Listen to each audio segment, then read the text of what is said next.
Hello friends, मैं दिलीप चौधरी एक बार फिर से आपका स्वागत करता हूं आपके अपने यूट्यूब चैनल नॉलेज जोन पर। आज के इस वीडियो में हम लोग देखेंगे भारतीय इतिहास के कुछ प्रमुख युद्धों को। ठीक है, हर बार कॉम्पिटिटिव एग्जाम में युद्धों से क्वेश्चन बनते ही बनते हैं साथियों। तो आज के इस वीडियो में कुछ इम्पोर्टेंट जितने भी युद्ध हैं उनको हम लोग देखने वाले हैं। ठीक है, तो चलिए वीडियो को शुरू करते हैं। उससे पहले अगर आप चैनल पर नए हैं तो चैनल को सब्सक्राइब और वीडियो को लाइक ज़रूर कर दीजिएगा। चलिए, सबसे पहला वॉर अगर हम लोग बात करें तो हमारे पास है कलिंग वॉर। ठीक है, कलिंग की लड़ाई। इसकी समय अवधि की बात किया जाए तो 261 ईसा पूर्व में ये लड़ाई लड़ी गई थी साथियों। किसके बीच में लड़ाई लड़ी गई थी? तो मौर्य सम्राट अशोक और कलिंग। अब ये कलिंग राज्य, ठीक है ना साथियों, कलिंग राज हम लिख देते हैं यहाँ पे। ठीक है ना, ये कलिंग राज है। ठीक है, सम्राट अशोक और कलिंग राज्य के बीच में। ठीक है, महत्वपूर्ण जानकारी पे अगर हम लोग ध्यान दें तो यह एक भीषण युद्ध था साथियों, काफ़ी भयानक युद्ध था। ठीक है, जिसमें भारी नरसंहार हुआ, जिसके कारण अशोक का हृदय परिवर्तित हुआ या परिवर्तन हुआ। ठीक है, उन्होंने हिंसा को त्याग दिया और बौद्ध धर्म को अपनाया। तो इस युद्ध में हृदय यानी अशोक का हृदय पूर्ण रूप से परिवर्तित हो चुका था साथियों, और उन्होंने हिंसा को त्याग दिया और बौद्ध धर्म को अपना लिए थे साथियों। ठीक है, काफ़ी भयानक युद्ध था, बहुत सारे लोगों की इसमें मृत्यु हुई थी, हत्या हुई थी साथियों। ठीक है, चलिए नेक्स्ट अगर हम पेज पे बात करें इसी के बारे में तो लिखा हुआ है रीजन्स ऑफ द वॉर। ठीक है ना, युद्ध के कारण। तो युद्ध का जो सबसे बड़ा कारण था साथियों वो था साम्राज्य विस्तार, यानी अपने राज्य को विस्तार करने के लिए। अब कौन अपने राज्य को विस्तार करना चाहता था? अशोक का उद्देश्य यह था कि कलिंग को अपने राज्य यानी मौर्य साम्राज्य में मिलाना। अशोक चाहते थे कि कलिंग को अपने राज्य में मिला लें। ठीक है ना, अशोक के मन में ऐसा कुछ था कि कलिंग को हम अपने राज्य में मिला लें। अच्छा, वो कलिंग को क्यों अपने राज्य में मिलाना चाहते थे साथियों? कलिंग राज्य जो कि था बहुत उपजाऊ, अभी अब नीचे देखेंगे लिखा हुआ कलिंग की समृद्धि। ठीक है, कलिंग अपनी उपजाऊ मिट्टी यानी भूमि, खनिज संपदा, समुद्री व्यापार के कारण आर्थिक रूप से संपन्न था। ठीक है, जो मौर्यों के लिए आकर्षण था, यानी मौर्यों को यही बात के लिए आकर्षित करता था क्योंकि कलिंग काफ़ी उपजाऊ भूमि था कलिंग का। ठीक है ना, खनिज संपदा से परिपूर्ण था। तो सारी चीज़ों को देख करके अशोक के मन में ये आया था कि कलिंग को हम अपने राज्य में मिला लें। ठीक है, इसी के कारण ये युद्ध हुआ था साथियों। ठीक है, चलिए थोड़ी सी और बात यहाँ से हम लोग देख लेते हैं कलिंग से। ठीक है ना, अशोक के शिलालेख के अनुसार 1 लाख लोगों की मृत्यु हुई थी। अशोक के अनुसार 1 लाख लोगों की मृत्यु हुई थी और 1.5 लाख लोग क्या हुए थे? निर्वासित हुए थे। निर्वासित मतलब घर को त्याग देने वाले, यानी घर को छोड़ करके भाग जाने वाले, अपने गांव को छोड़ करके भाग जाने वाले, राज्य को छोड़ के भाग जाने वाले। ठीक है, तो काफ़ी बड़ा जनहानि था। ठीक है ना, ये युद्ध। तो युद्धों से अगर बहुत सारे क्वेश्चन बनते हैं तो ज़्यादातर बनता है समय। ठीक है, यानी समय पूछा जाता है और किसके किसके बीच में लड़ी गई थी ये पूछी जाती है। ठीक है, बाकी इसको छोड़ करके वैसे क्वेश्चन बन नहीं सकते हैं ज़्यादातर, लेकिन 90% चांस बनता है कि यहीं से क्वेश्चन बनेंगे। एक तो टाइम और दूसरा किसके किसके बीच में लड़ा गया था। 10% चांस ऐसे बनते हैं जो बाहर से क्वेश्चन आ सकते हैं उसके बारे में। ठीक है, चलिए नेक्स्ट वॉर अगर हम लोग देखें तो हमारे पास है तराई का प्रथम युद्ध। ठीक है, तराई का प्रथम युद्ध। ठीक है, अब अगर हम बात करें तो समय है 1191 ईस्वी की। ठीक है, ठीक है, किसके किसके बीच में लड़ा गया था? मोहम्मद गौरी और पृथ्वीराज चौहान। ठीक है, यह युद्ध लड़ा गया था मोहम्मद गौरी और पृथ्वीराज चौहान के बीच में। कहाँ पे लड़ा गया था साथियों? तो हरियाणा के तराई क्षेत्र में लड़ा गया था, इसीलिए इसको तराइयन का युद्ध कहते हैं। ठीक है, परिणाम क्या हुआ था इस युद्ध का? तो इस युद्ध का परिणाम हुआ था पृथ्वीराज चौहान का विजय हुआ था और मोहम्मद गौरी यहाँ पे पराजित हुआ था। ठीक है, ये बात है 1191 का। ठीक है ना, 1191 का, यानी तराई का जो प्रथम युद्ध हुआ था वो 1191 में हुआ था। किसके बीच में हुआ था? मोहम्मद गौरी और पृथ्वीराज चौहान के बीच में। ठीक है, परिणाम क्या निकला था इसमें? पृथ्वीराज चौहान की जीत हुई थी और मोहम्मद गौरी यहाँ पे पराजित हुआ था। ठीक है, चलिए अगर हम लोग युद्ध की कारण पे ध्यान दें तो इसका कारण था पृष्ठभूमि। ठीक है, मोहम्मद गौरी ने 1186 में लाहौर पर कब्जा किया था। भारत में वो प्रवेश किया और पृथ्वीराज चौहान के राज की सीमा पर ही आकर के वो खड़ा हो गया था। ठीक है ना, यानी सबसे पहले उसने 1186 में लाहौर पर कब्जा किया और भारत में प्रवेश किया, जिसमें सबसे पहला राज्य पड़ गया था पृथ्वीराज चौहान जी का। ठीक है, इसीलिए ये युद्ध हुआ था। गौरी की हार हुई। अच्छा, गौरी की हार का कारण बहुत बड़ा था कि उसमें गोविंद ताई जो थे, इनके भाले से ये गौरी पराजित हो गया था। ठीक है ना, गौरी जो है वो पराजित हो गया था और वो वहाँ से भाग गया था। ठीक है, तो गोविंद ताई जी का इसमें बहुत बड़ा योगदान था। ठीक है, इस बात को ध्यान रखिएगा।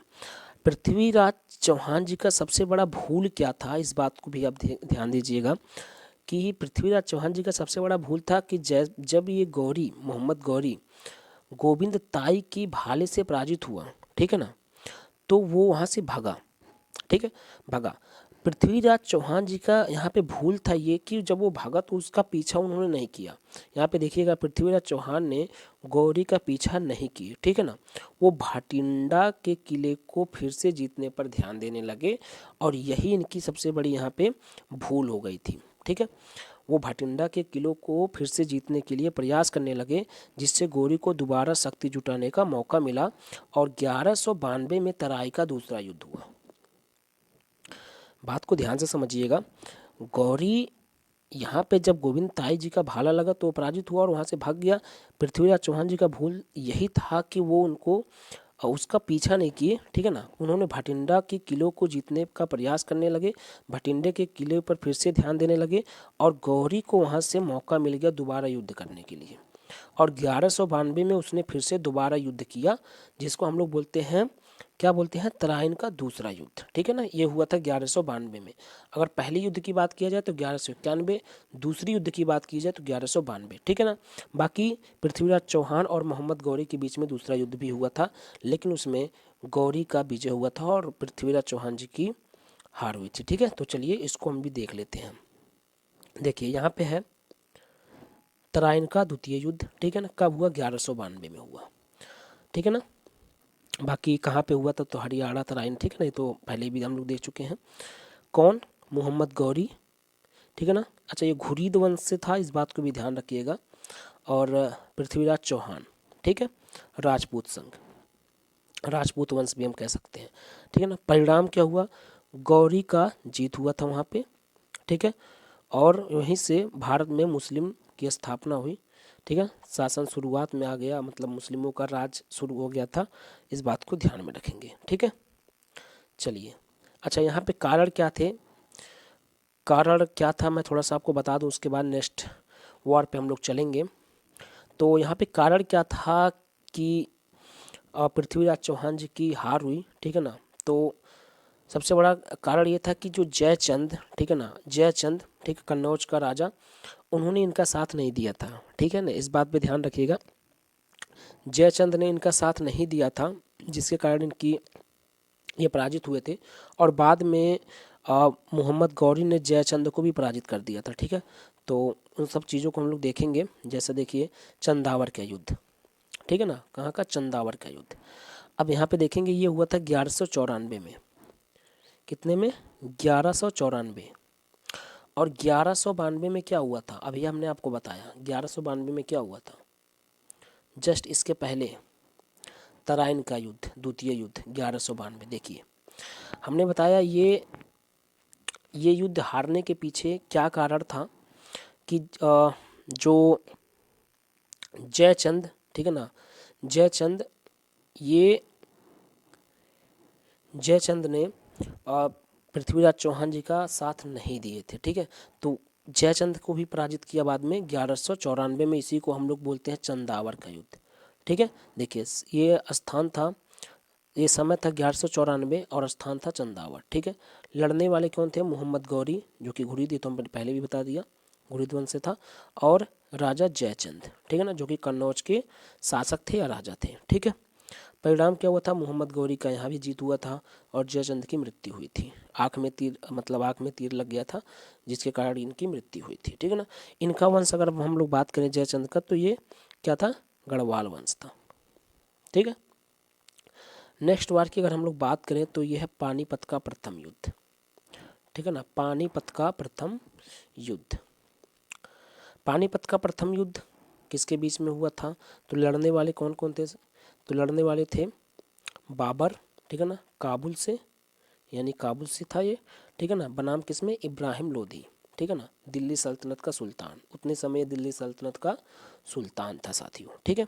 तिथि की बात करें, सन की बात करें तो 1526, तिथि था 21 अप्रैल। ठीक।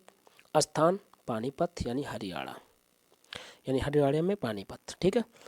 परिणाम क्या हुआ था? बाबर की जीत हुई थी और मुगल साम्राज्य की स्थापना हुई थी। ठीक है।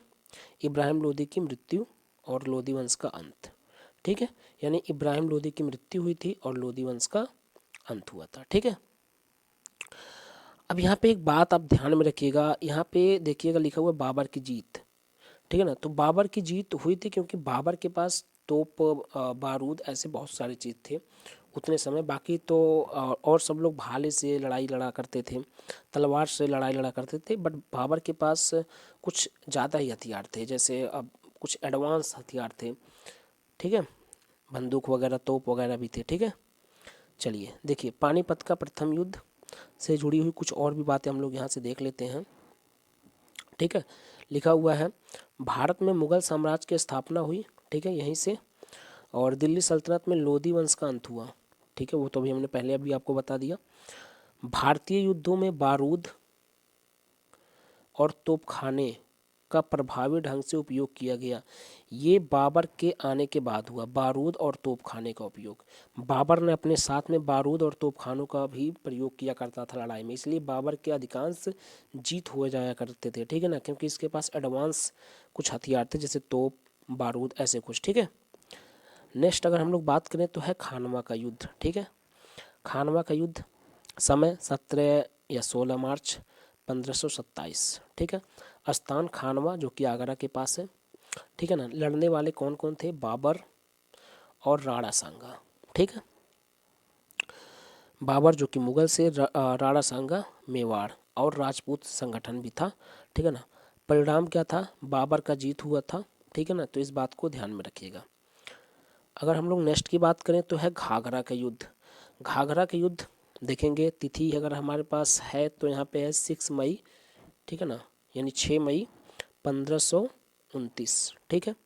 स्थान गंगा और घाघरा नदी का संगम, बिहार। ठीक है, यहाँ से आप देख सकते हैं। अगर हम प्रतिभागी यानी किसके किसके बीच में हुआ था की बात करें तो बाबर और कौन? अफगान सेना के बीच में। ठीक है। चलिए नेक्स्ट की अगर हम लोग बात करें तो सॉरी, अभी हम इसका इसका परिणाम भी है, तो देख सकते हैं बाबर की इसमें जीत हुई थी। बाबर की जीत हुई थी। देखिए, बाबर ने अफगान बंगाल की संयुक्त सेना का पराजित किया, जो जल और थल दोनों पे लड़ाई लड़ी गई थी। साथियों, इस बात को ध्यान रखेंगे।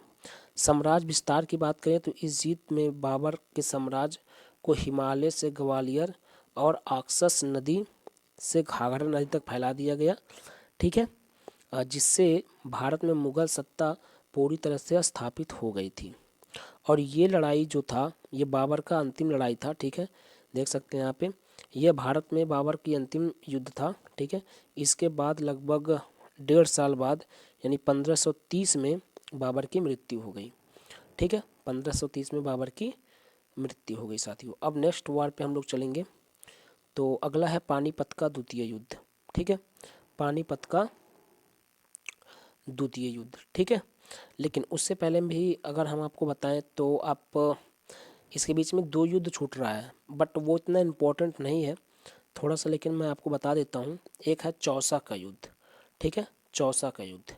चौसा का युद्ध जो कि लड़ा गया था 1539 ईस्वी में। ठीक है ना, कितने में? 1539 ईस्वी में। ठीक है, किसके किसके बीच में लड़ा गया था? शेर शाह सूरी और हुमायूं के बीच में। ये बहुत ज़्यादा पूछा नहीं जाता है, बट आप ध्यान रखिएगा या कहीं नोट कर लीजिएगा। 2 युद्ध बीच में और भी थे। एक पहला हमारा हमने बताया यहाँ पे चौसा का युद्ध, जो कि 1539 ईस्वी में लड़ा गया था। किसके किसके बीच में? शेर शाह सूरी और हुमायूं के बीच में, ठीक है। इसको बोला जाता है चौसा का युद्ध, ठीक है, जिसमें शेरशाह सूरी का विजय हुआ था और हुमायूं इसमें पराजित हुआ था, ठीक है। इसके बाद एक और युद्ध है कन्नौज का युद्ध, ठीक है, जिसको बिलग्राम का युद्ध भी बोलते हैं। ये लड़ा गया था 1540 में। कितने में? 1540 में। किसके किसके बीच में? ये भी दोनों के बीच में, शेरशाह सूरी और हुमायूं के बीच में। और यहाँ भी शेरशाह सूरी का विजय हुआ था और हुमायूं वहाँ से छोड़ करके पूरा स्थान भाग गया था, ठीक है ना। हुमायूं यानी 1540 में हुमायूं वहाँ से युद्ध को छोड़ करके भाग गया, ठीक है। तो ये युद्ध है पानीपत का द्वितीय युद्ध, ठीक है ना, पानीपत का द्वितीय युद्ध, ठीक है। तिथि की बात करें तो 5 नवंबर 1556, ठीक है। लड़ने वाले कौन कौन थे? अकबर और बैरम खान दोनों साथ में थे, ठीक है। और बनाम किसके बीच में? हेमू के बीच में। परिणाम क्या हुआ था? मुगलों की जीत, यानी अकबर और बैरम खान की जीत हुई थी यहाँ पे, ठीक है। इस बात को ध्यान में रखिएगा। तो काफ़ी ज़्यादा सन और किसके किसके बीच में हुआ था ये पूछा जाता है, तो ज़्यादातर इसी पे आप लोग ध्यान दीजिएगा। तो इसमें हम टोटल वार को कवर नहीं कर सकते, तो इसलिए पार्ट 2 में जो भी वार बच रहे हैं, जितने भी वार बच रहे हैं, उनको हम लोग पार्ट 2 में देखेंगे। तो आज के लिए बस इतना ही, फिर मिलेंगे पार्ट 2 में। तब तक के लिए धन्यवाद। Thank you very much.